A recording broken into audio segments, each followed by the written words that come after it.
king of sports books comes the king of sports podcasts. Unleashed.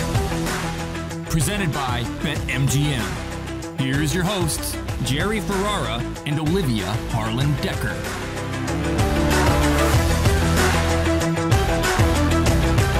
How in the world can week 2 follow week 1? Oh my God. Kickers! A lot of teams will be trying out new kickers this week. The opening NFL weekend was just nuts. We will get to that shortly, as well as preview week 2, storylines, betting trends, advice, and birds. The bird gauntlet. No team has ever defeated all 5 bird teams in one season. One team in the NFL is trying to do that this season, so we'll waste all of our time by talking a little bit about that. Jerry Ferrara, how was your first NFL weekend with 2 kids? Yikes. Olivia, let's just say it's not going to be my Unleashed today, but a future Unleashed is coming. And I love our neighbors, but let's just say someone had a 2-year-old birthday party at 2 p.m. on a Sunday. We'll discuss that for a different Unleashed. That's a different Unleashed, and I didn't attend, but we'll talk about that at another time. Yeah, what's more foul-worthy, having a fall wedding on a Saturday or having a child's birthday, really any day? No one wants to go to a kid's birthday party. No one. Yeah, I still say the wedding thing is almost unforgivable. The child birthday, it's like, look, I'm not going to be there. I'll send gifts. I will not be attending. What about you? I mean, you're now in London, 5-hour difference. I've always talked about how much I love Pacific time for football.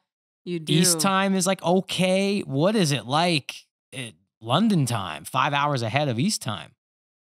Well, it just sucks when your team plays at night. So like Packers Vikings, I was all excited and I stopped watching at halftime because it was late. And honestly, I switched to Entourage. I'm not kidding. I switched because I knew I wanted to finish season 2 before we talked. And I was sick of seeing Aaron Rodgers eye roll. I had seen enough. I know how this story ends.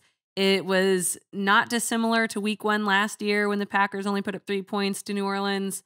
We got 7 points on the board thanks to A.J. Dillon, which is exactly how our season ended last year. I'll talk about that later in Unleashed because I know we have some Packer fans listening, and I know everyone's as upset as I am. But so first NFL weekend in London, I was okay going to bed at halftime and watching some Entourage as I went to bed. Yeah, I don't know if I would survive. I have a hard time even with the Sunday night game and the Monday night game these days. So you kind of are in night game mode for a while. But look, it's a good thing. London's a great place. We do have an amazing guest coming up today, which I'm very excited about. It's a guy I go way back with, NFL insider Jay Glazer from Fox Sports. We love him on the NFL Fox Sunday. We're going to try to get him to break some news. It's always tough with Jay. He likes to hold stuff, but also he's doing some really amazing things in the mental health space. He has an Unbreakable podcast. So we got a lot to talk about with Jay. Maybe we'll get a nugget from him, possibly. You think? We'll try. It's tough. Gosh, I don't know. He saves the good stuff for the company that pays him a lot of money to do so. But we'll see. I'll prey on our friendship. I'll see if I can guilt him into, or maybe you could. I don't know. We'll figure it out. And how do you guys know each other? Tell us about your friendship. Yeah, so I met Jay. I was getting ready to prep for a movie. I got the rights to play Arturo Gatti, one of my favorite fighter of all time. We've all seen Wahlberg in the movie The Fighter. That's the Mickey Ward story. The kind of other half of that story, a lot of it is Arturo Gatti's story. So I was in okay shape, but Jay was tasked with training me to look and fight like Arturo Gatti, and we formed a fast friendship. I was his first client at his Unbreakable gym, and now I might be his least memorable because everyone in the NFL has worked out there at some point, and even a lot of other actors and musicians. So, but yeah, I expected Jay to be like you're like the dude, and there's just so much more to that guy. So we became fast friends. I really consider him like a big, but he almost got me in a fight with an NFL player at the gym. I'm going to definitely talk to him. We're going to tell that story. I almost got into a fight with an NFL player, a boxing match of sorts. So it wasn't going to be like a street fight, but he had me way over my head. Yeah, Jerry, I love you, but I don't know if you have any place doing that. I don't know. I mean, I've never seen you in the ring, but you're a great actor. Fake it till you make it, baby. Fake it till you make it. That's how I was looking at that. This was my best role yet, pretending I wasn't scared. Oh, I'm excited to hear Jay's version of that story. Look, from the NFL weekend, I was thinking about you because you're Seattle Seahawks. they're in the first place in the NFC West. But I was thinking too, because it was at the same time as the Emmys. And I mean, you're a guy, I like watching Emmy red carpet. I kind of am into it for that. But you've been to Emmys. Your show's been nominated and won Emmys. So do you have any good Emmys stories? Like, what's it like? Give me behind the scenes. It is definitely surreal. Here's a little known fact. My opinion, the Golden Globes were always a little more fun. The Emmys are kind of dry, meaning there's no drinking really. There's nothing there. You can't, like, you're in a theater, whereas the Golden Globes, you're at like a banquet-y table. There's drinking, there's eating. Everyone's a little loose. The Emmys, you're in like a theater. You go outside to like get a pretzel. You can't get back in. So the commercial break is over. It's still an awesome experience. But one time, I'll share a very, very quick story. The worst part about the Emmys, I'm not complaining, it happens during like the first few weeks of football. So myself and Kevin Connolly, who's a big football fan, we had like Kevin Dillon and Piven were nominated in supporting actor, and then we were nominated for best comedy. Those awards are like 2.5 hours apart. So we strategically made friends with the behind the scenes people at the Emmys. Listen to this move. And Connolly, I give him credit. He orchestrated this move. We were in our seats for Dillon and Piven's award. I think Piven won. And then we had 2.5 hour break. We sneak out of the theater. We talk with some of the behind the scenes people. We get a golf cart and we drive like 3 blocks. We're downtown LA. I think we went to like a Mastro's Steakhouse. We had a steak dinner. And I want to say the Packers were playing. We watched the Packers and someone, because it's 5:30, 8:30 Eastern. The Sunday night games, we watched like most of the game. We even took a walkie-talkie that was communicating with the Emmys.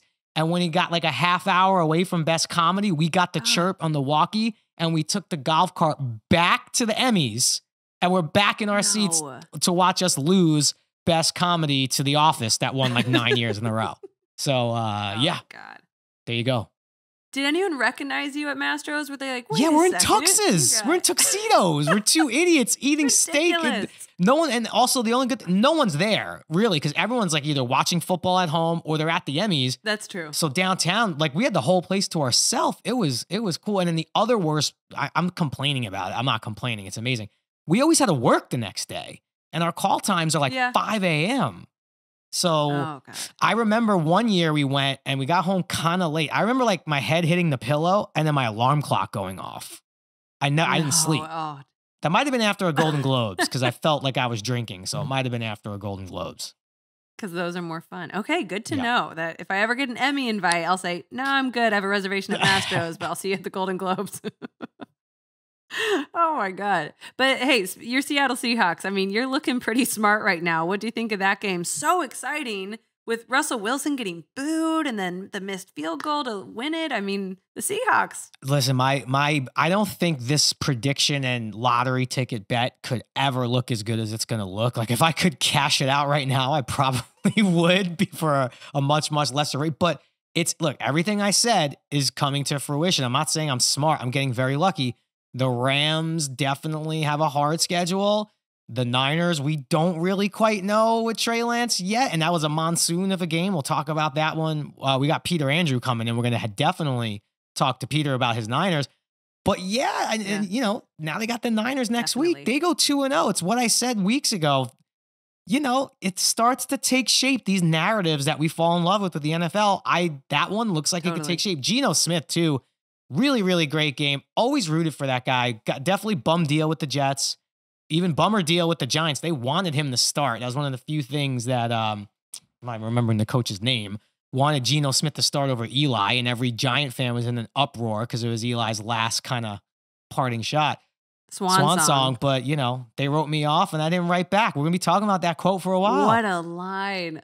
Okay, what's a better line? Do you remember last year, I think it was after a win in Arizona, and Aaron Rodgers said, how can you not be romantic about football, man? I had that as my Twitter bio. I loved that quote so much. But what's a better line? That they wrote me off and I didn't write back? Or that I think one? Aaron's is just better for like football as a whole. That should be like, that inscription should be at his Hall of Fame statue when he gets it. Yes. But Geno's was just more inspirational for a guy who's really had a up and down and now back up again career. So I'm happy for the Seahawks. There's room on the bandwagon. People been now starting to talk about this. I'm first. We got the dates. It's stamped. I'm first on this.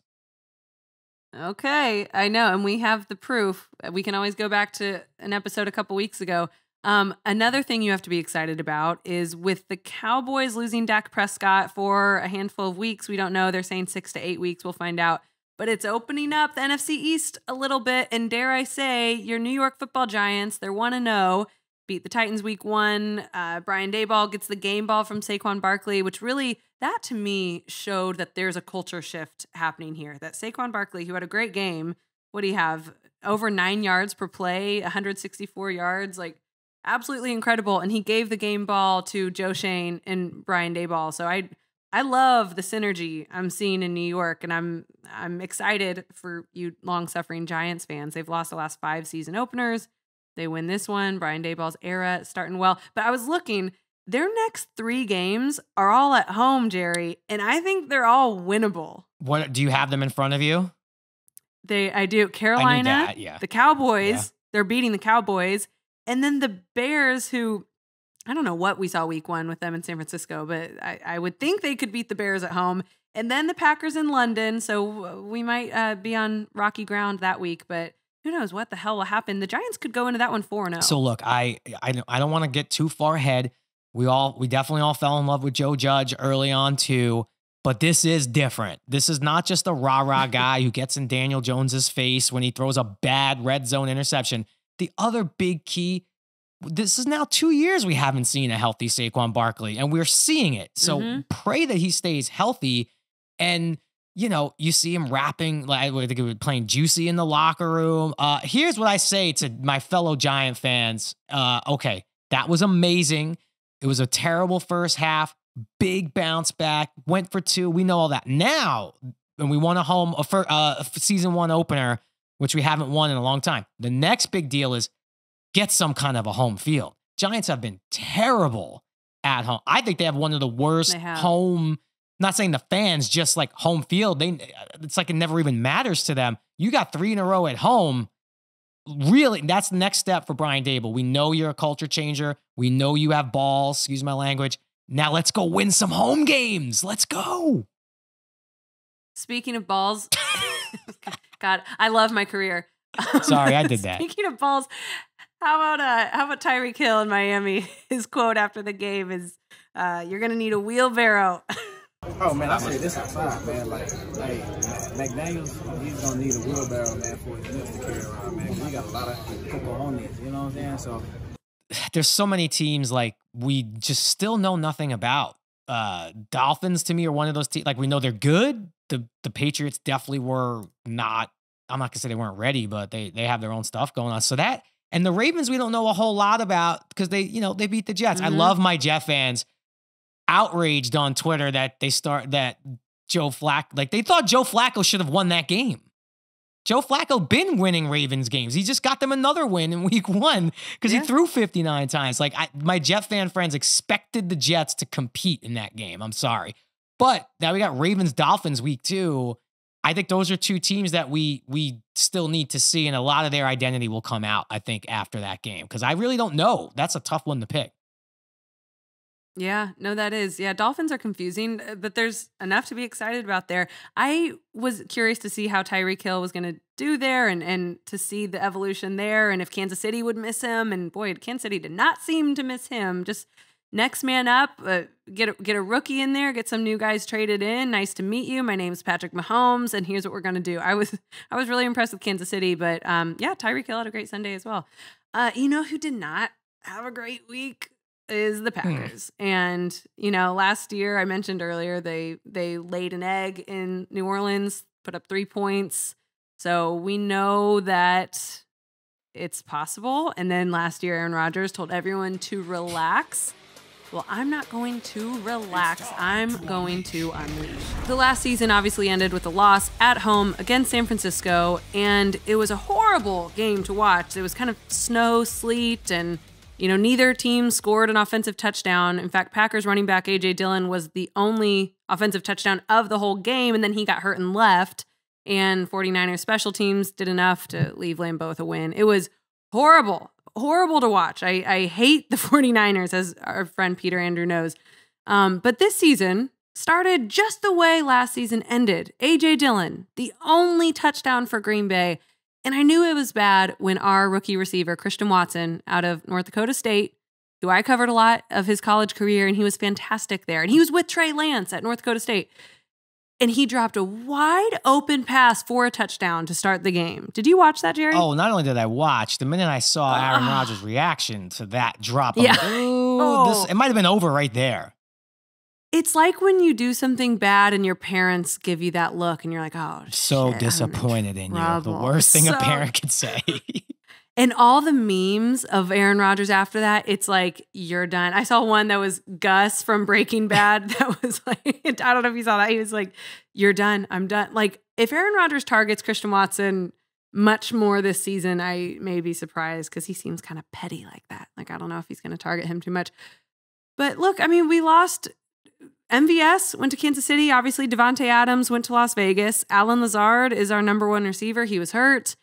But I get frustrated, and why I'm unleashing is because why did Green Bay not bring in anyone this offseason? Like, you don't just need guys in the receiver room. You need studs. You need dudes, and we don't have that. And when you have a back-to-back MVP quarterback, a Hall of Fame quarterback, how are you not giving him weapons? It's just kind of baffling. And I really do want to ask Jay Glazer when we talk to him if like OBJ is a possibility for the Packers to get, if anyone at this point is a possibility, because we cannot do all season like this. It's so horrible. And Aaron Rodgers said in camp, the young receivers are inconsistent. So the writing was on the wall, and we just pull up to week 1 in Minneapolis like we don't know it. We just have to make it official and put it on game tape. So, yeah, that's the problem. It was sickening to watch. I only watched the first half here in London. Yeah, look, I'm with you. Aaron Rodgers got a great contract. Andrew Brandt mentioned it on our show a few weeks back. There's like some teams who are saying we have the quarterback regardless of the receivers. And other teams are saying we don't know if we have the quarterback. So let's bring in as many great receivers around him as possible. I'm not that worried, and you can't be too worried. I mean, it sucks to go 0-1 to your division rival who looks really, really good, but they do look good. If I'm a betting man, which I am, still betting on the Packers to be more than okay. But yeah, catch the ball. To win that NFC North? Yeah, I think so.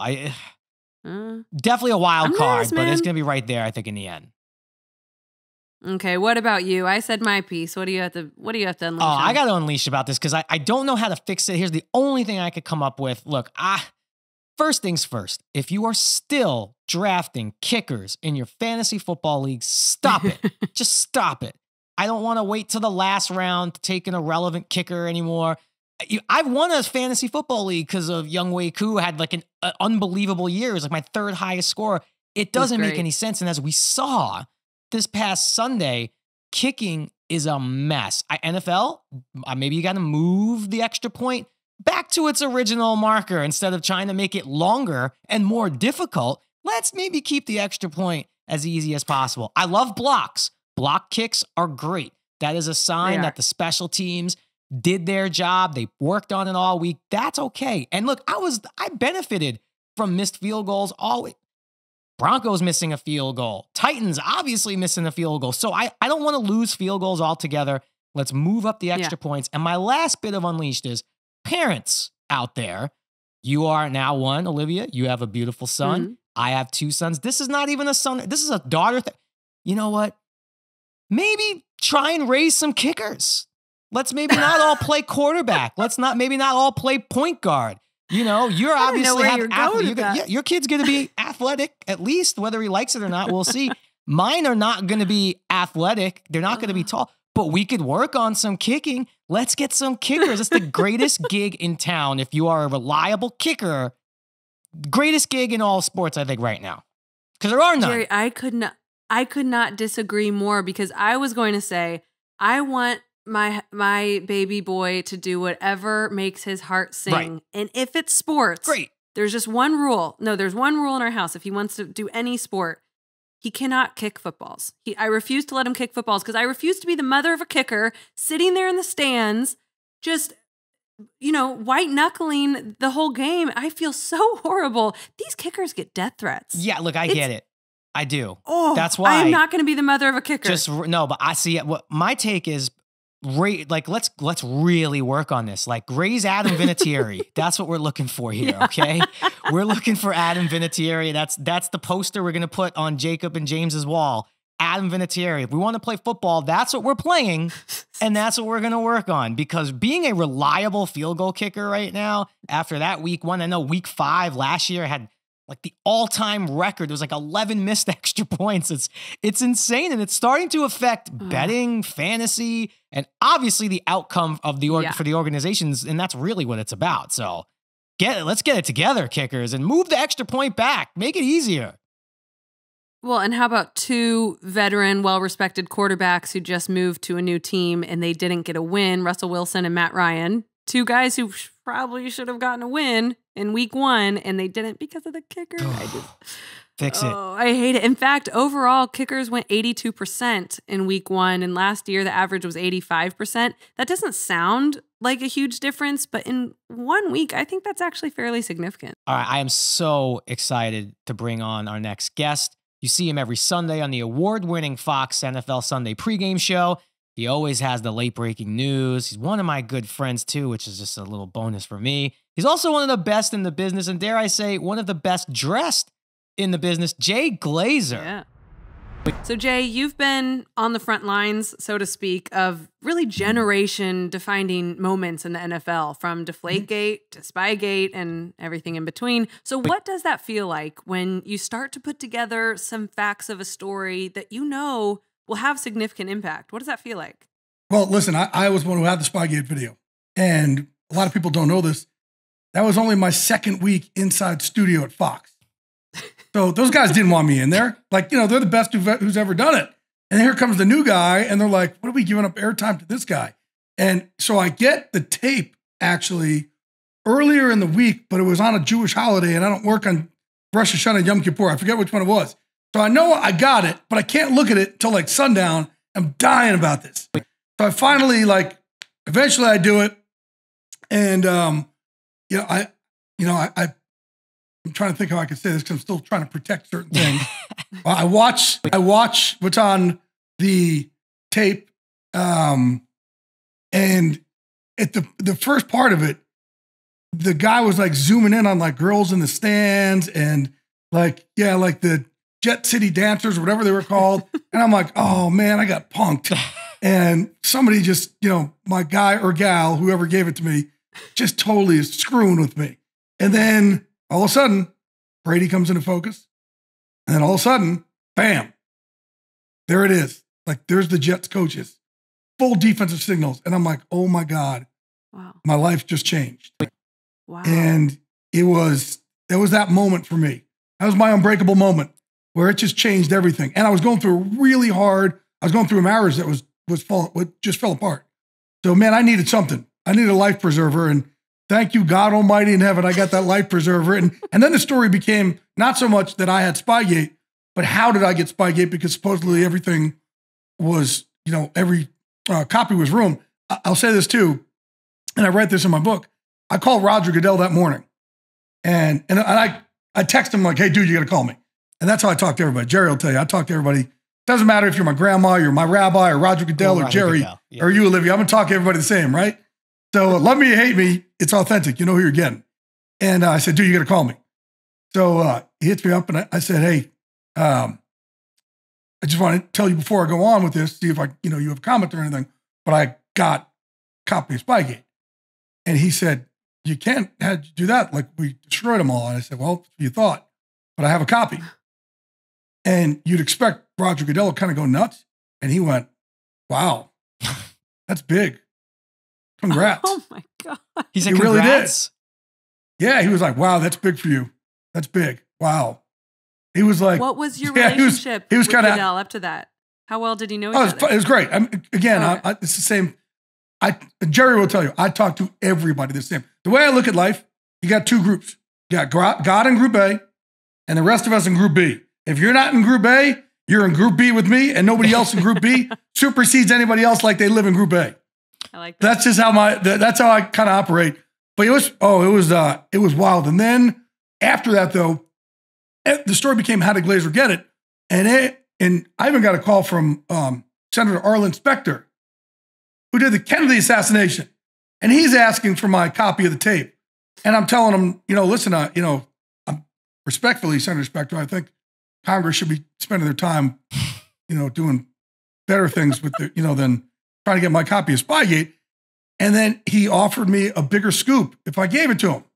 I said, hey, Senator Spector, respectfully, man, I'm Bobby Thompson right now. I just hit a home run in the bottom of the ninth here in the World Series. Like, there's no way. There's nothing you can have bigger, but also that's not how I operate. Mm-hmm. And then he threatened jail time if I didn't give it to him. And I was just like, yeah, what the hell do I care? All I do is fight lift anyway. And my dad is sitting right there and he's like, what are you saying? I'm like, I'm trying to show Congress that I'm off. You're trying to show Congress that you're off. I'm like, yeah, see? And then my bosses were like, we're imploring you to shut the hell up. I'm like, no, I'm trying to show Congress that I'm off. And they're like, show Congress that you're off. I'm like, see, it's working right now. Look at you guys. And then I never heard from him again. But all my sources back then started calling. I thought my phones were getting tapped. They thought their phones were getting tapped with the investigation that was launched. But that was a pivotal moment for me. And it was like, and to this day, nobody could ever take that from me. And, I had the biggest scoop in NFL history. One thing I always say too, and I was telling Olivia a little bit too, like when you break a story or break news, like it's 100. Like you don't do it unless it's 100. And you even told me back in the day, like when you were coming up, I think it was the New York Post you were working for, the Daily News. And like, it made so much sense that, you had a bunch of journalists going and talking to whoever the quarterback was. And you were kind of the guy who'd talk to the, second string O-lineman about what's going on. You built these relationships that are amazing. When I walked in that Giant locker room in 1993, I didn't have the education everybody else. I had no experience. And I looked in there and I said, man, how could I be different? I want people to really get this here. How could I be different? And, most people are afraid to be different. They want to be a face in the crowd. Am I allowed to curse on your podcast? Yes. Yeah. Okay, fuck that. I'm going to be my crowd, right? Like, I don't want to be facing the crowd. For everybody out there, fuck that. Be the damn crowd. Be your own damn crowd. So I said, okay, these guys, they're going to work 40 hours a week. I'm going to work 100 hours a week. And which screwed me up. I was making $9,700 a year living in New York City. And Strahan would feel bad for me and drove me back in the city every single day because I didn't have enough money for subway and bus fare. And one day I offered to pay my rent and I jumped his shit over it. I'm like, no, I'll take free rides, but I'm not taking money. And I got all those players kind of like to kind of understand my plight. And so I said, man, I'm going to outwork them by, double. And how could I be different? I felt they were using their pen as a weapon. Well, I was going to start relationships. And how do you do, for me, a good way to start relationships is, that kind of had a pack mentality. So, back then you'd have the Daily News, New York Times, New York Post, Newsday. They'd all have the same story out, right? So if someone's talking to, let's say Michael Strahan, they all talk to Michael Strahan. They gather around together. So if all of them are one player, I'm going to go forge relationships with the other 52 that no one's talking to. Yeah. And I'll have something different. I'm not going to have the Strahan story because you can read it everywhere else in every other paper. I'll have stuff from everybody else. And that's how I've always kind of forged. I've always tried to be different, and different scary for a lot of people. But I tell everybody coming up in this business, stand out. Like stand out in the crowd. We all want, once I became like an entrepreneur, I want someone that could stand out for me, that I could say, you know what? Okay, I could put this on that person's back. So I always would talk to Jay, Olivia, like when we'd be training. I was one of Jay's early clients in his gym. He was training me for a movie. By the way, Jerry could fight. Jerry could box. Well, there's a whole other story. Jay almost got me in a fight. Wait. Let's tell people how this got started in the first place. Yeah. He was supposed to play Arturo Gatti. Yes. I was supposed to play Arturo Gatti. So I was training him to look like Arturo Gatti, and he started really picking it up, and he could go. And so Jerry was legit, like he could fight. But kidding, that was my gig. And I'm like, hey, I got him. Jerry was our first ever client at Unbreakable. Our second client, by the way, was Army Hammer, who fucked us over. So fuck him.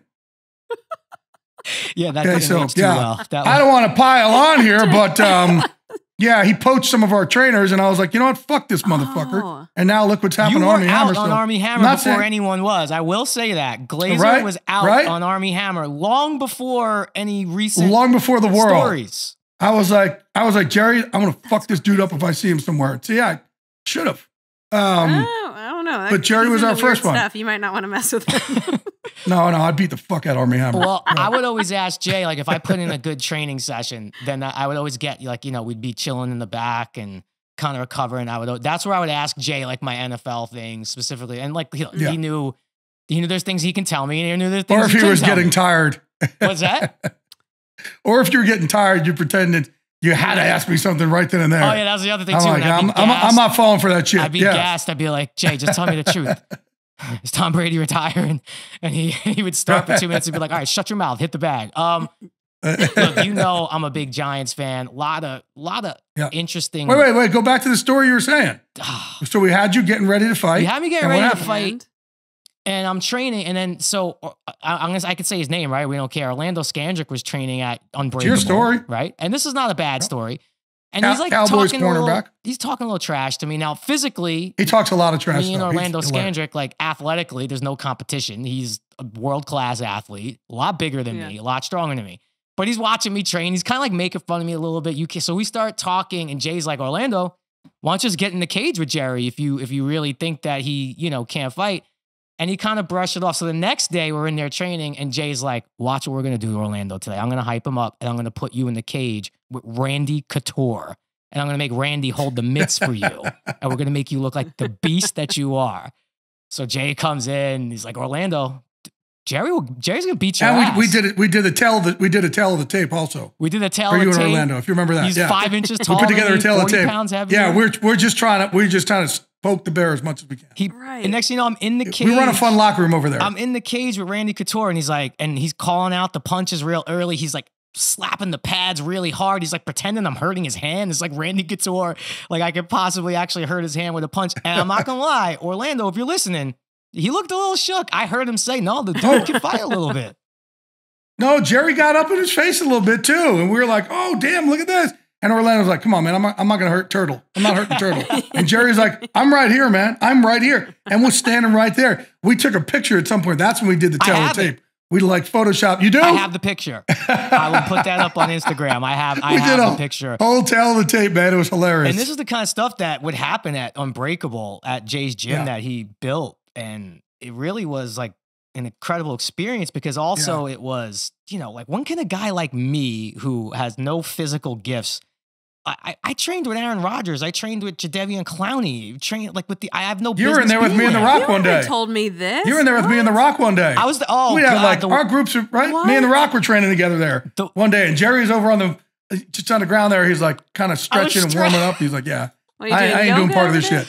Jay and The Rock are doing like shoulder lifts, like ridiculous weight. And I'm in the back doing like a hip flexor stretch. Yeah. In downward dog. Jesus, Jerry. But it's a pretty cool thing. Again, it's like I run a good locker room over there. And that's the whole thing is like, it's community. I need a community. I need teams.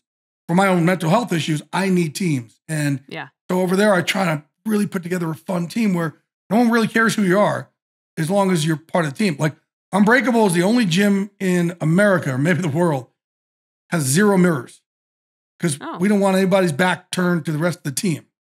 Like look at themselves. You're all part of this team together. But also, like, you'll be in there and it'll be Jerry and Stallone and Wiz Khalifa and a guy in the Seahawks and a guy in the Lakers and, and everybody kind of training together. And it's bizarre world, but it fits our world.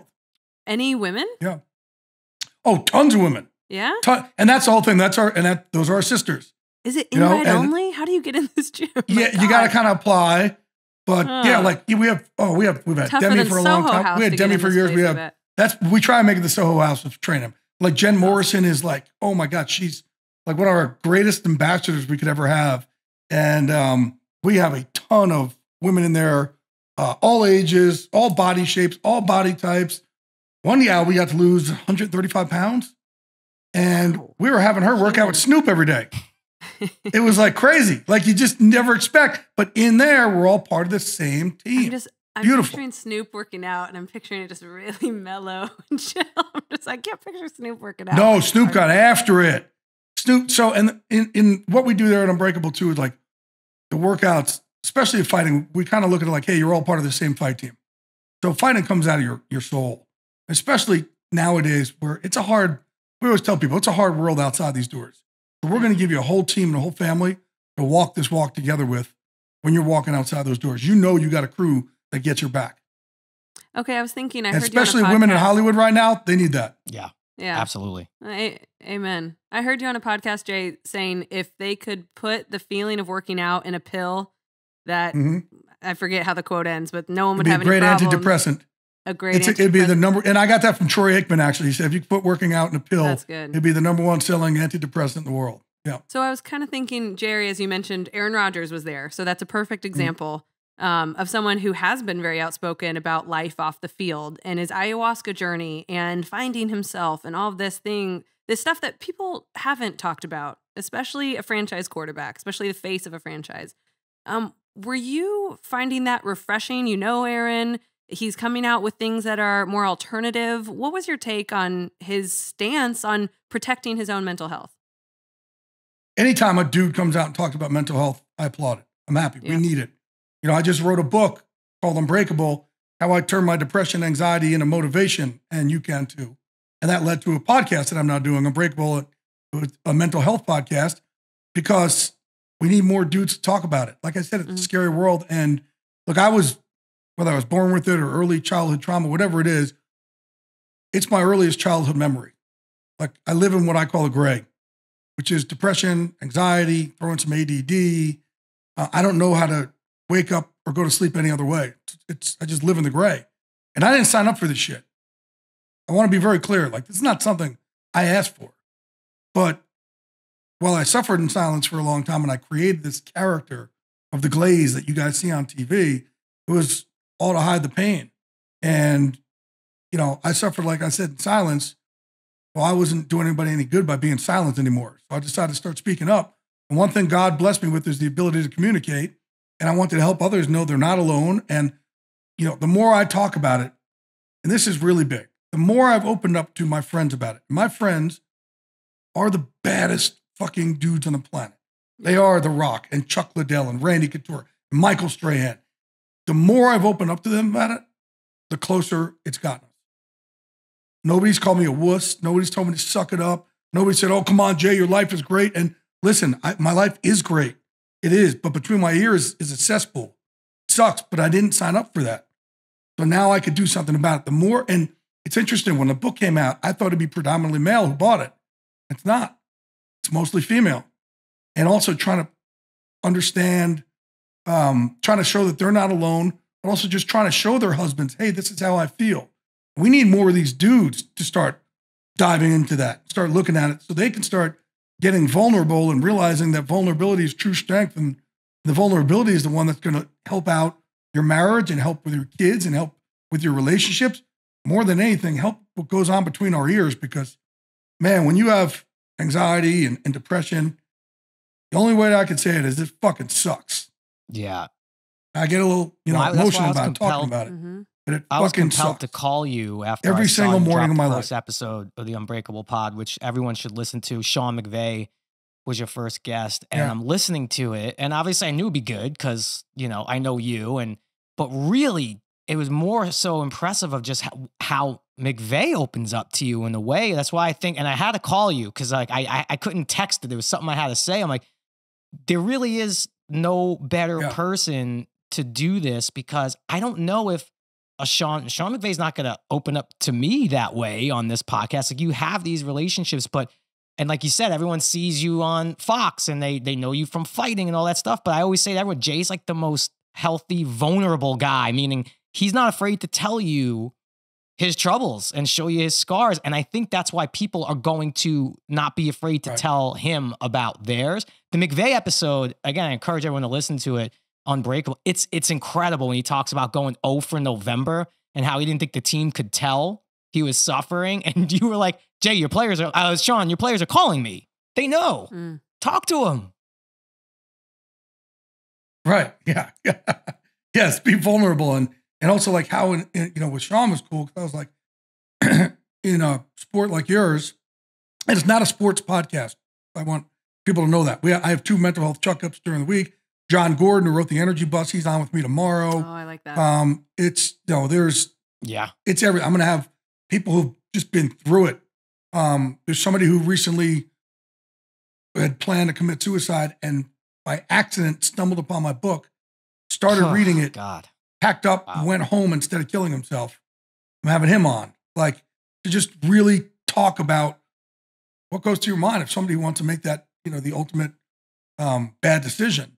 But for Sean too, like, hey, you live in a world where your guys are so afraid to show vulnerability because they may think they can get cut or benched or ostracized. Mm-hmm. How do you give them a landing spot? And Sean was great about, look, I have to be vulnerable to show them it's okay to be vulnerable and show them it hurts my feelings when people rip me and trash me. Like it was cool because, Sean didn't really get the mental health part, the depression, the anxiety. It was me and Andrew Whitworth who really had a big talk with him about it to get him to really understand it. And thank God we did, because there were times last year he needed that vulnerability to lean into it because he was suffering. So think how interesting that is. That is during a Super Bowl winning season. Yeah. That's crazy to the outside world. I'm married to a professional basketball player. I've been in network TV. Jerry, you're an accomplished actor. Jay, you have reached the peak of our industry.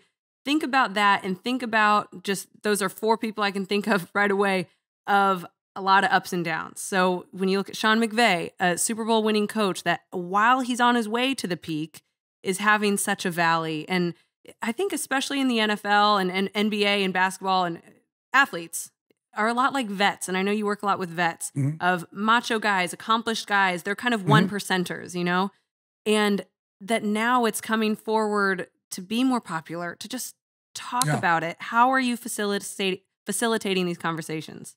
Well, that's the thing. We talk about mental health, but who gives it words? I want to be the one that gives it words. I want to be able to give people words to have this conversation. And that's the coolest reaction I've gotten from my book was grandmothers reaching out. And I get choked up saying this. See, and here's the thing, like you talked about me, Jerry, fighting football, ballers, all that. Because I'm the center of dudism, I could cry right here to you on the drop of a dime. No one's questioning my manhood. People think it's the other way around. Oh, he's so doodly dude. How could you talk about it? No, because I am such a dude. No one's going to question my manhood. And, but I get teary-eyed like this when I think of grandmothers reaching out saying, thank you the first time in 80 years and now have the words to have this conversation with my husband and kids and grandkids. That's pretty damn powerful. So it's kind of, I guess it's worth my own suffering, get reactions like that. And, I want people to understand this also, because Olivia, you just brought up a great point. You brought up 4 of us right here who have great lives. All our problems weigh the same. Doesn't matter who you are, right? People think the thing for me is because I don't know how to get love from the inside out, and that's what my mental health issues do to me. I have no idea what it's like to feel that love from the inside out. It motivated me to do so many big things to get love from the outside in, hoping it would fulfill me. And I got to the top. I was the first ever minute-by-minute breaking news guy in America, me versus Len Pasquarelli and John Clayton when that internet thing first came out, which I think is going to take off. And, then I got inducted in the Television Hall of Fame, and I was the first, the amount of money that I made doing this stuff, man, it's ridiculous. And I thought it was going to be rainbows and unicorns when I got there. And it wasn't. And I still suffer the same because I don't know how to love myself from the inside out. So now I'm spending all my time doing this, trying to find a way to feel it from the inside out. Because my problems are, listen, those first 11 years when I was making $9,700 a year, I was broker than shit, living in crap. And, like I had an apartment where the refrigerator blocked the bathroom door and you couldn't go to the bathroom with the door shut ever. And I'd have to play like bill roulette. Like, okay, which bill am I going to pay this month? So which is going to get cut off? My heat's going to get cut off. My electricity is going to get cut off. man, my telephone bill, I couldn't get that cut off. My rent, I'm going to have to just take penalties. So I understand both sides. I understand broke and unbreakable. And my problems feel the same in both. Right? So I've got to start doing the work from the inside out if I'm going to really, if I'm going to feel the way I've always held out hope that I could feel one day. So our wallets are not antidepressants. And there was different, you have different problems when you're broke and different problems when you're unbreakable, but there's still fucking problems. And Jerry, I do not want to step all over you here. There's just so much to unpack, and you can text Jay anytime. I only got him on this podcast. but Jay, you mentioned something just with the internet, and the only reason, to be clear, why I brought up our professions is because they're public. And with the age of social media, I mean, people are just so vicious. And I mentioned my husband, and it makes me sick reading some stuff he's had to see. And I'm sure the three of us can all tell our own stories with that sense. But how do we, as a society, as the human race, how do we overcome the evil of the internet and social media and how vicious we can be to each other? We've got to start using social media for good. And that's what I've tried to do. We've got to promote that more. And I think we're probably 5 or 10 years away from it. But look, that's the thing. I'm telling people I am talking about mental health because it's not schooling that makes me an expert, if you will, on this. It's my suffering. But you don't have to have my level of clinical depression and anxiety and ADD and bipolar and everything. We all, like you said, we look at Instagram and Facebook and we think our lives suck. And we think we're left out because we're comparing ourselves to everybody else's filtered fraction of a second. Not even a full second. Filtered fraction of a second of one day. And we're going, man, why does my meal not look like that? How come my car doesn't look like that? How come my body doesn't look like that? Why am I left out? Why am I not at that party? Or on Twitter, could you imagine walking into someone's office and just screaming outside their boss's office? Look how fat your worker is. Look how shitty his accounting is. Hey, I hope his fucking wife burned. What are you, That's what we get. That's terrible. And the human psyche is not made to see so much bullying and hate. So it wears on all of us, I think somehow I'm hoping, I don't know, I'm doing my part to try and use social media for good. I hope more and more and more we start doing that because otherwise, man, this job of all of us to try and help us out with mental health is going to get even harder and harder. I want people to realize at home that when you do tweet shit out like that, it affects all of us. And just think about how you'd feel if we walked in your office and your job was on the line and we just started killing you in front of your boss. You'd all be like, what the fuck is wrong with Jerry Ferrara? How can he come in and do this to me? That's awful. It's a horrible thing. Well, that's what you're all doing to each other right there. So just think about that. How would it make you feel before you tweet that? Well, buddy, I'm proud to be friends. I'm grateful that you're doing it. Again, the book is Unbreakable. The podcast is Unbreakable. Check it out. Now, I'm going to pretend for a minute. We're going to go back in the day. You're training me. You got the mitts up. I'm hitting the mitts. I'm out of breath. I need a break. All right. Jay, you got anything for us that's spicy in the NFL? Do we have to wait till Sunday to watch you on Fox? If we had to wait till Sunday, we'll wait. Yeah. We'll wait if we got to wait. You got to wait till Sunday, baby. You got to wait till Sunday, baby. You got to wait till Sunday. All right, listen. I'm sorry about that. Got to wait till Sunday. I appreciate it. We'll all be watching Sunday. Jerry would say, were you in there the day that I had helped facilitate a certain trade? Oh, yes, I was there. Oh my God, that's the guy he's replacing. I'm not going to say names. Oh man. Yeah, that's a good one. Okay. Don't say the names. Oh, so uncomfortable. So uncomfortable.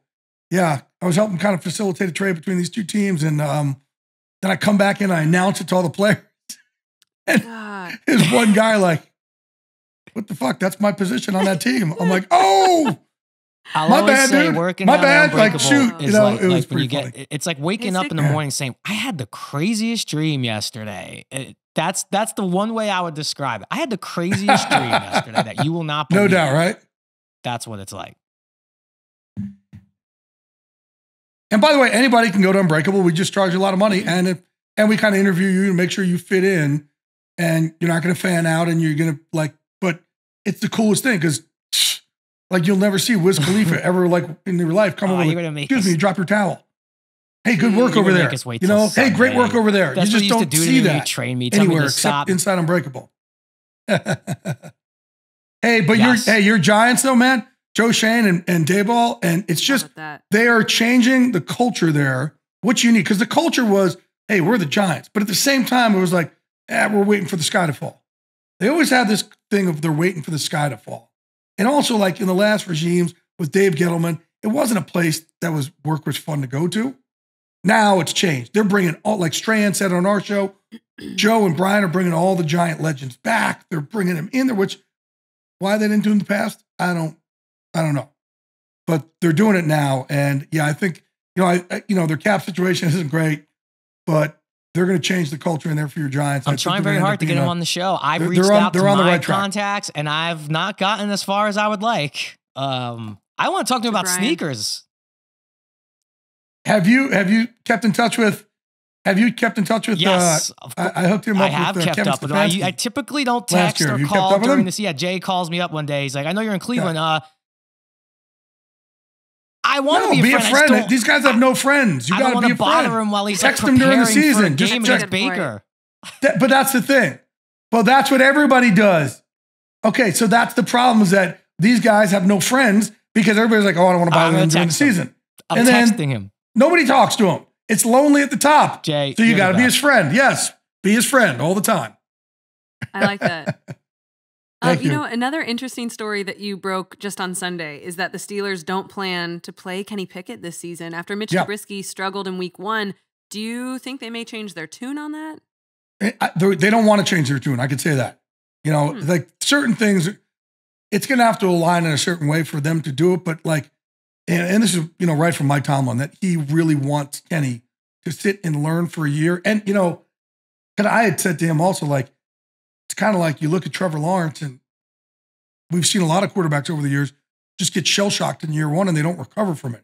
Now, I don't know if that's going to be the case with Trevor, but he certainly doesn't look like how Joe Burrow does, right? So you're hoping that he's not totally shell-shocked from that first year, but we've seen it with a ton of, the Tim Couches and the David Carrs and the Achilles Smiths. And we've seen it with so many first and second picks, the draft. And I think he's trying to protect Kenny. Yeah. And, that's his plan. So could things change? Yes. But the plan going this year is to not go to Kenny Pickett at all this year. What about the 49ers? What do you know about their quarterback situation? Trey Lance struggled in the opener. Jimmy G standing there on the sideline, and he has a no-trade clause, but is he just going to sit there for insurance, or will they find a team for him to go? No, I don't think they're going to find a team because their asking has gone up. Now that they got him to reduce his salary, they got the best backup quarterback in the league. Absolutely. So it's gonna take like a 2 to get a guy, second rounder, to pry Jimmy away from them. And once Jimmy came back and started working with them, it actually boosted Trey, because Trey is a competitor. So all of a sudden, man, you just started seeing him whizzing around a lot more, and a lot harder in practice. And having that competition, I think, is something Trey needs. Okay, what about the Cowboys? I'm just going to keep going because I know and I want to be sensitive to your time. But I think Dak will be back a little bit sooner than they originally thought. They're saying like 8 weeks it was first reported, and now it's probably like 4-ish. So, but again, he's a really good healer. Dak's a great healer, so that's a certain thing. Some guys don't heal well. Dak's a great healer. Yeah. But now Jerry Jones can be very impatient. And he said in the preseason that he has a championship roster. But if Dak is missing, let's say, there's 4 or 5 nothing out games, there, though. Yeah. There's nothing out there. Does that cool like, why is Jimmy Garoppolo going to go to a team with a beat-up offensive line? He won't trade his no-trade clause for that. Yeah. Right? And it takes Jimmy a while to pick things up. Like, it's going to take him a while to pick up that offense, is what I mean. By the time he picks it up, Dak will be back. So if I'm Jimmy, I'm staying put. And like, I don't know who else is out, like Mason Rudolph. It's like, it's just not really kind of worth it. And again, if Dak is back in 4 weeks, then it's going to take somebody 2 weeks, right, to pick everything up. So I think you're better with Cooper. Last player I'm asking you about, because I went off on this in our open, but I'm a big Packer fan. Can we somehow get OBJ there? Can we get anyone? But he's there? not healthy. He's not healthy. He will. He's not going to be healthy for a while. We'll take him in November. November, December. So they might. They were talking to him in the past, but I think also the last time they did that, he kind of let them. I think they felt they were getting him, and the whole time he was just playing everybody to get to the Rams. But he joined that team in November and won a Super Bowl, so I feel no. hopeful. I hear you there, but if the Packers may think that, hey man, he bamboozled us last time, but no, they. Right. Yeah, the Packers. Right. It's interesting because you think, man, if the kid caught that first pass, I think it might have been. Olivia's would everything have been different? I don't know the answer to that. Don't be worried, Olivia. It's a long year. I think it might have been too. I think it might, but also that team should not have let Devontae Adams go. Bottom line, no, absolutely not.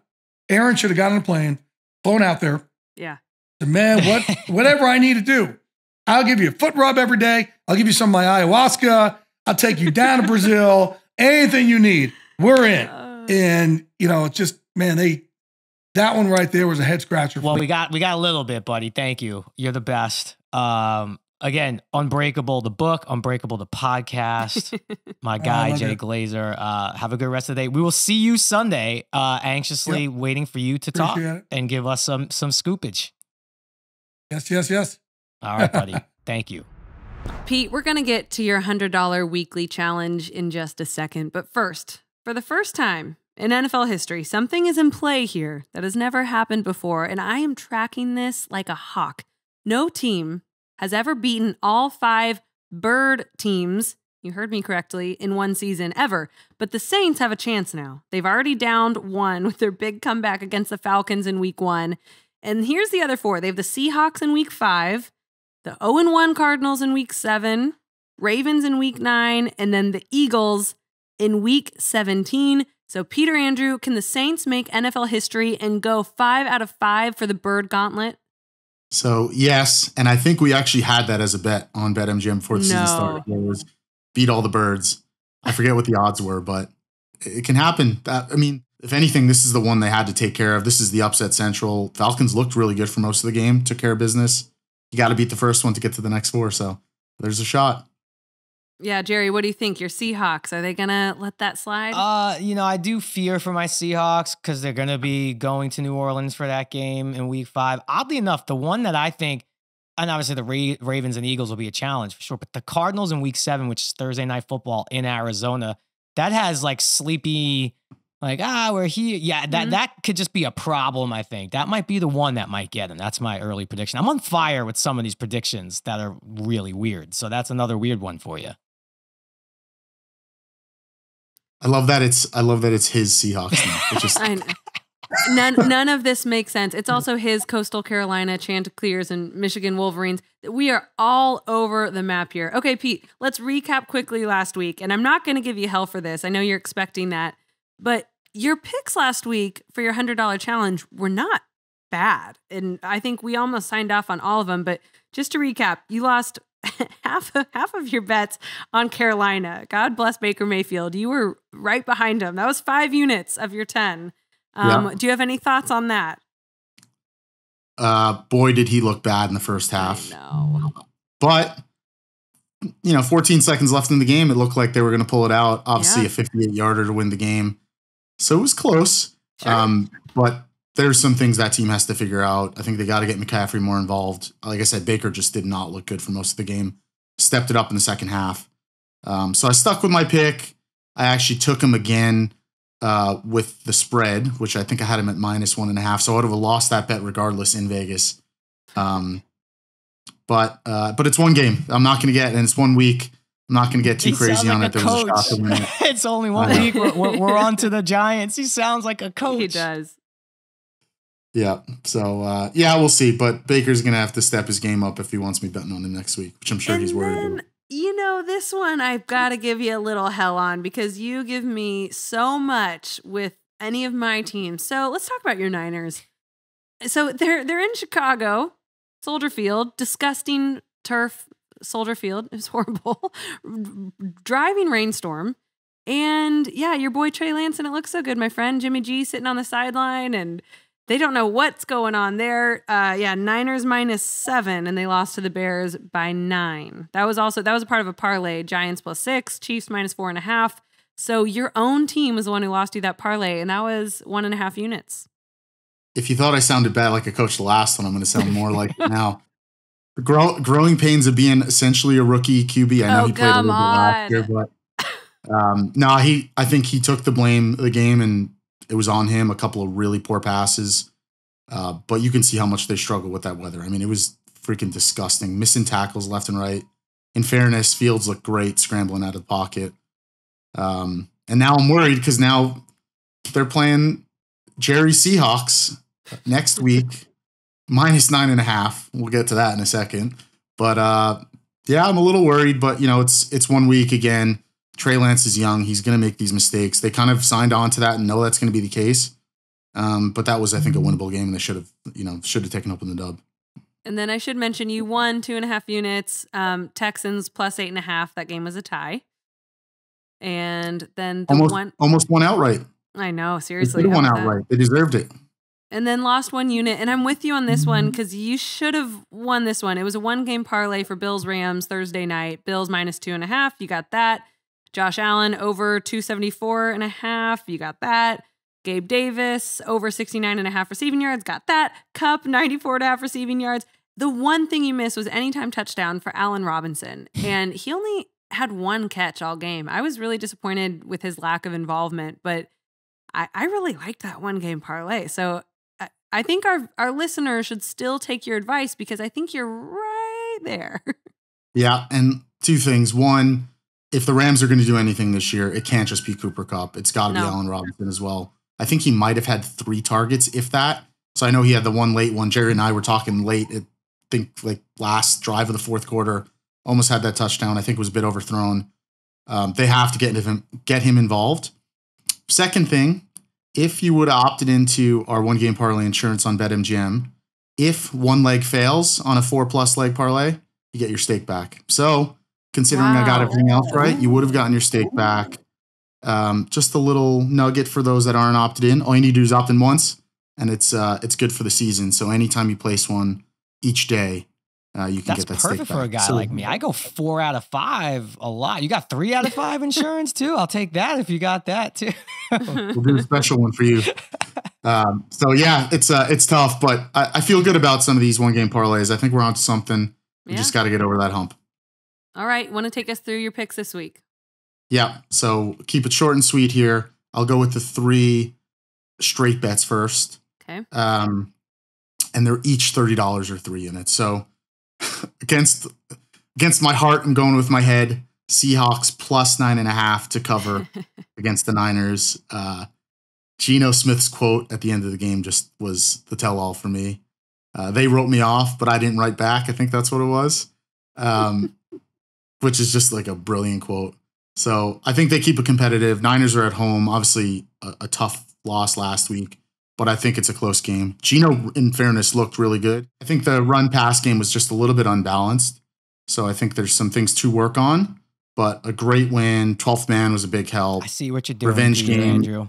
I see what you're doing. The reverse jinx. You're doing the reverse jinx. I see what you're doing. Reverse jinx, mental hedge, whatever you want to call it. It's got. I don't need that in my life, Peter. I actually like the bet. I like what you're saying, but I don't like the reasons why I think you're doing it. I don't need that kind of stuff in my life. You were trying to tank my Seahawks call early. But I do like the pick. Paranoid, Jerry. Yes, I am very paranoid. I like the pick. All right, so that's for 3 units. I like that. Okay, what else you got for us? Yep. So Houston +10. Again, until they do otherwise, and they're going to be an 8, 9, 10 point dog, take them. I think they did really well. OJ Howard, strong game, 2 touchdowns. Brandon Cooks, as the number 1 receiver, had a strong game.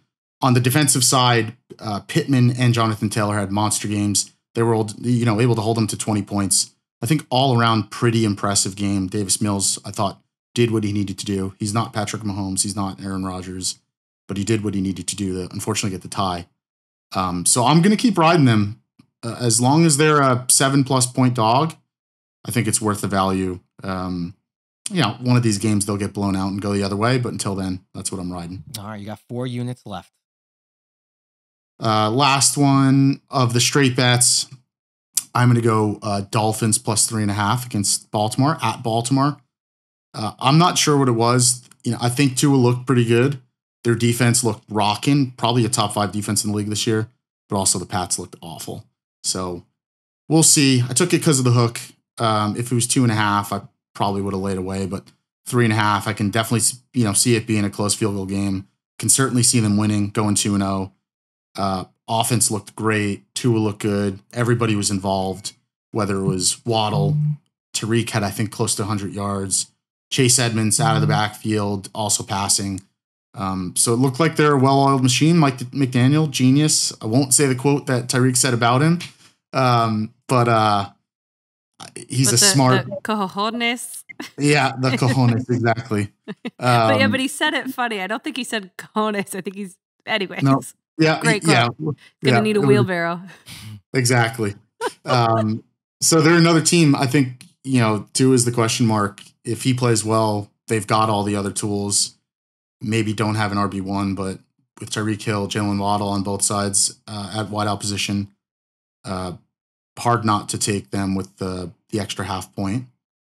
And then the last one, we're going to give this another shot. We're probably going to do this every week. Yeah. Thursday Night Football. We're going to do another one-game parlay. $10 plus $7.75. So you'll win back $87.50. That includes your stake. Oof. So I've got 5 things here.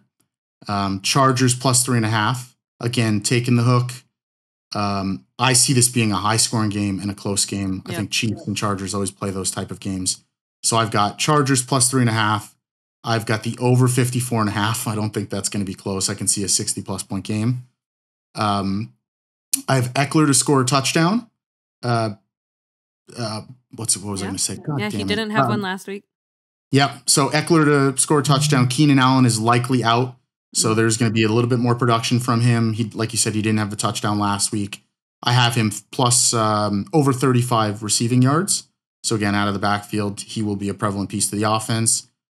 And then the sure hands on the other side with Kansas City, Kelsey over 75 yards. Love that. I think he's obviously their number one. They spread the ball around nicely, but he will be the target. 75 yards seems pretty easy to do in what I think is a high scoring game. Hey, Austin Eckler only had 36 yards last week, so that one's kind of close. But that's weird. I was shocked. Yeah. He had 14 carries for 36 yards. Yeah. Interesting. He didn't get more production. I think Chargers had some things to figure out last week. I think they opened things up a little bit more. Again, Keenan Allen out, most likely. He is going to be a bigger part of the offense. Should have been last week, but I feel good about that. I think the only one I'm concerned about is a late touchdown by Kansas City and the Chargers don't cover. But everything else, I think, is, it's a good chance of it hitting. All right, Peter Andreu, always a pleasure. Thanks for coming on. I can't help myself, Liv. I love it. All right, I have been working hard, Jerry. I really have. I told you I would. I finally finished season 2 of Entourage, and it's incredible. You're so right. You told me it was a great season. Everything gets richer and more meaningful as time goes on. So, first of all, you said season 2 was one of your favorites. Why is that? It's because we really, as actors, started figuring out like what we were doing and what really works and what doesn't work. And then something happened in between our first season and our second season. HBO started On Demand. So every college kid who went back to their dorms in September kind of caught up on the show and binged it. And that's how binge TV wasn't even a thing back then. Right. And that was the beginnings of binge TV. As I saw, we were one of the highest on-demand viewed shows of all time. So by season 2, we were kind of in the public eye. That's really interesting how that followed what is a trend of how we now consume TV and movies. That's crazy. But I texted our group chat last night saying, hey guys, my new favorite character is Lloyd. And our producer Joel wrote back, I can't believe I'm getting this text in 2022. So I know I'm really, really late to the party, but tell me about Rex Lee. He's the guy who plays Lloyd and he is gold. He's amazing. Rex, when he came on, it was one of these parts, and this has happened on the show before, and this happens all the time in TV. I don't think Doug Ellen laid out his character of like, hey, I got 5 years of material for you. But I think when he got the part, it was this one episode, maybe like another one, who knows? And he was so good from the moment he came on set and was just perfect. And the juxtaposition of like Ari and Lloyd becoming like this bromance in a way was incredible. And yeah, he just killed it so hard that Doug was, he became a series regular for years. And that was purely based on he came in ready. I think at the time Rex was a casting director and might have like self-submitted himself for the show. No. Yeah. He was a casting director for Entourage? No, I think he was in HBO? casting, and I think he submitted himself and then came in for the audition. He killed it so hard, it was immediately like, he's okay, so good. this guy's going to be a big part of the show. Oh, and you just end up cheering for him so hard. They're like Batman and Robin. Like he's so good. You got so much more in front of you with Lloyd too, by the way. So much more in front of you. Good. The Valley episode is one of the most popular, and I can see why. That episode must have been so much fun to film. It was, and it is definitely in most people's top 3. It's one of the ones I get asked about the most, and it's weird because it was so removed from like a typical Entourage episode. There was no big premiere. The whole episode was about, Vince doesn't want a big deal. We're going to go to a theater in the Valley to watch the movie, but what you really got exposed to, which I always back in the day wondered if people in like middle America, basically outside of LA and New York, would care at all about tracking. That's what a lot of the episode's about. This movie, up and coming movie star, has a big giant studio movie coming out, and it's all about tracking the numbers. And I guess in an age now where analytics and numbers are everything, the episode was kind of ahead of its time. Because obviously the blackouts skewered the numbers and all that. But yeah, we end up at a high school party and people love that episode.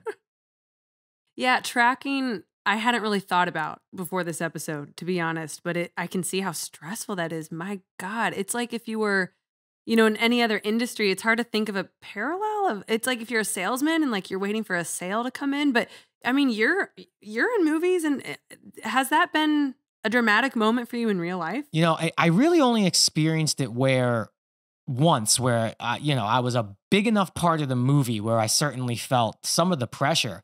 But it was weird because the movie I'm talking about, it's called Think Like a Man. It was one of Kevin Hart's first movies that helped launch him into the stratosphere. But that cast as a whole is just amazing. It's Gabrielle Union, it's Regina Hall, Michael Ealy, Romany Malco, so many great actors. And I'm lucky enough to be in it. And it was made for a reasonable number. And I remember that, okay, if the movie opens at 20, we're all thrilled. Then you say, hey, it's tracking pretty well. Might get to 25, maybe be number 2 in the country. If that happens, forget it, guys. Christmas presents for everyone. And then by Saturday, the movie is like, oh my God, this movie might hit 40 and it's going to be the number 1 movie and knock out, I forget whatever was number 1 at the time. And the emails and the people coming up and calling, it was like an all day, all night affair. It was so exciting, but also terrifying. Wow. And it all ended for me. It did hit those numbers. It was the number 1 movie. It ended up making $100 million at the box office, and we did a sequel. Wow. But in almost pure Entourage fashion, to celebrate, one of my agents says, look, you got the number 1 movie in the country. Guess where we're going? Taking you courtside to the Laker game, just like out of the show. And it was Easter Sunday. It was Lakers Thunder. It was the game that Meta World Peace elbowed James Harden in the head and knocked him out cold. It was that game. Both teams chasing playoff seeding.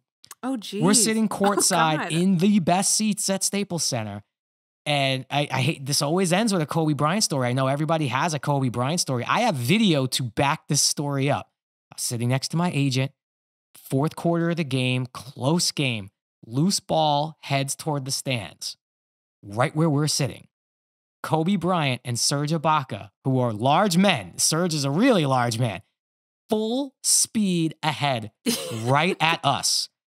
Kobe Bryant dives shoulder head first with Serge Ibaka into us, totally obliterating my agent. I'm talking shoulder to the face, elbow to the face.